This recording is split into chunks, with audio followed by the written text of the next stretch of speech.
Welcome back to my channel.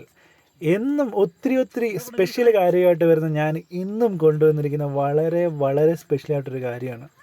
മറ്റൊന്നുമല്ല, അത് ഈ പിള്ളേർ കാണിക്കുന്നുണ്ടോ, ഇതാണ് പട്ട. ഞങ്ങളുടെ നാട്ടിൽ പട്ടയെന്ന് പറയും, പക്ഷേ പല നാട്ടിലും പല രീതിക്കാണ് പറയുന്നത്. ടയാറ്, ചക്രം, ചാടെന്നൊക്കെ പറഞ്ഞ് ഞാൻ കേട്ടിട്ടുണ്ട് പല നാട്ടിലും. എൻ്റെ നാട് കോട്ടയം പാമ്പാടിയാണ്. അപ്പം ഞങ്ങളുടെ നാട്ടിൽ ഇങ്ങനെ പട്ട എന്നാണ് പറയുന്നത്. എൻ്റെയൊക്കെ ചെറുപ്പകാലത്തിൽ ഒത്തിരി നല്ല ഓർമ്മകൾ എനിക്ക് തന്നിട്ടുള്ളതാണ് പട്ട. അപ്പം ഇത് ഓടിച്ചു വന്നപ്പോഴേക്കും എനിക്ക് വളരെ സന്തോഷം തോന്നി. ഞാനും കുറേ നേരം എടുത്ത് അങ്ങോട്ടും ഇങ്ങോട്ടൊക്കെ ഓടിച്ച് നോക്കി. സംഭവം നൈസാണ്. പണ്ടത്തെ ആ ഓർമ്മയൊക്കെ എനിക്ക് ഇപ്പോഴും ഉണ്ട്. ഞാൻ വിചാരിച്ച് എല്ലാം മറന്നു പോയി. കണ്ടോ, ഞാൻ ഓടിക്കുന്നുണ്ടോ, നല്ല സ്റ്റൈലായിട്ടല്ലേ, കണ്ടോ ആ കർവൊക്കെ എടുക്കുന്നുണ്ടോ, ഒന്നും മറന്നിട്ടില്ല എന്നുള്ളതാണ്. പണ്ട് ഒത്തിരി ഓടിച്ചിട്ടുണ്ട്. ഇപ്പോൾ ഇവന്മാരെക്കാളും കൂടുതൽ ഞാൻ ഓടിച്ചിട്ടുണ്ട്. ഇവന്മാരിപ്പം ഇടയ്ക്കൊക്കെ ഇങ്ങനെ ഓടിക്കാമല്ലോ. പക്ഷേ ഞാൻ എൻ്റെ ചെറുപ്പത്തിൽ ഒരു കടയിൽ പോയാലൊക്കെ എവിടെ പോയാലും ഒരു 6 7 പഠിക്കുന്ന സമയത്ത് എവിടെ പോയാലും ഈ വണ്ടിയും കൊണ്ടാണ് പോകുന്നത്. ഞങ്ങളുടെ വണ്ടി എന്ന് പറഞ്ഞാൽ അന്നത്തെ കാലത്ത് ഇത് ടയറിൻ്റെ ഗ്രിപ്പൊക്കെ അനുസരിച്ച് ഭയങ്കര സെറ്റപ്പായിരുന്നു. ഇപ്പോൾ ഒത്തിരി ഗ്രിപ്പുള്ളവനാണ് അവൻ്റെ ടയർ സൂപ്പറായിരിക്കും. പിന്നെ ചള്ള കയറ്റി ഓടിക്കും, ഇതിനകത്ത് മുത്തിട്ട് ഓടിക്കും, ചാരലിട്ട് ഓടിക്കും, സൗണ്ടൊക്കെ കേൾക്കും. അങ്ങനെ ഒത്തിരി നല്ല നല്ല ഓർമ്മകളുണ്ട്.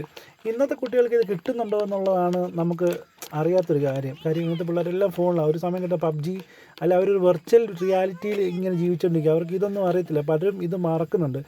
ആ സമയത്ത് എൻ്റെ നാട്ടിലെ കുട്ടികളെ ഞാൻ പ്രത്യേകം ശ്രദ്ധിക്കുന്നുണ്ട്. ഇപ്പം എൻ്റെ നാട്ടിലെ കുട്ടികളെ എല്ലാവരും ഞാൻ ശ്രദ്ധിക്കും. അവരെല്ലാം അച്ഛനമ്മമാരോട് ഞാൻ പറഞ്ഞ് ഫോണിൻ്റെ ഉപയോഗം മാക്സിമം കുറപ്പിച്ച് കുറച്ചും കൂടെ ഇതുപോലത്തെ കാര്യങ്ങളൊക്കെ ചെയ്യിപ്പിക്കുന്നുണ്ട്. അവന്മാർ കുറച്ചും കൂടി ക്രിയേറ്റീവാണ്. അപ്പോൾ അവന്മാർ എന്താ പറയുക, നമ്മുടെ സ്കൂളിലേക്ക് ഓരോ പരിപാടിക്ക് ഒത്തിരി സമ്മാനമൊക്കെ മേടിച്ച് എൻ്റെ അടുത്ത് കൊണ്ടുവരാറൊക്കെ ഉണ്ട്. ഞാനാണ് ഇവന്മാരെ എപ്പോഴും ഗൈഡ് ചെയ്യുന്നത്. എനിക്ക് വളരെ സന്തോഷമുണ്ട്. പിന്നെ പൊതുവെ എൻ്റെ നാട്ടിൽ നിന്നൊക്കെ എനിക്ക് ഇച്ചിരി കുട്ടികളെ മാറിയിട്ടില്ലെന്നൊക്കെ പറയും. എനിക്ക് 27 വയസ്സായി, എന്നാലും പറയും കുട്ടികളെയൊക്കെ മാറിയിട്ടില്ലെന്ന് പറയും. പക്ഷേ എന്നാലും സാരമില്ല. ഇത് കണ്ടോ, ഇതൊക്കെ ഒരു രസമാണ്. നിങ്ങൾക്ക് എത്രയൊക്കെ ഇത് മനസ്സിലാവുമെന്ന് എനിക്ക് അറിയത്തില്ല. ഈ ടയറൊന്നും കൊണ്ടുള്ള ഒരു ഫണ്ണെന്നൊക്കെ പറഞ്ഞാൽ ഇപ്പോഴും ഞാനത് മിസ് ചെയ്യുന്നു. ഇപ്പം ഇന്നത്തെ കാലത്ത് കുട്ടികൾ പരസ്പരം സംസാരിക്കുന്ന പോലും വളരെ വിരളമാണ്.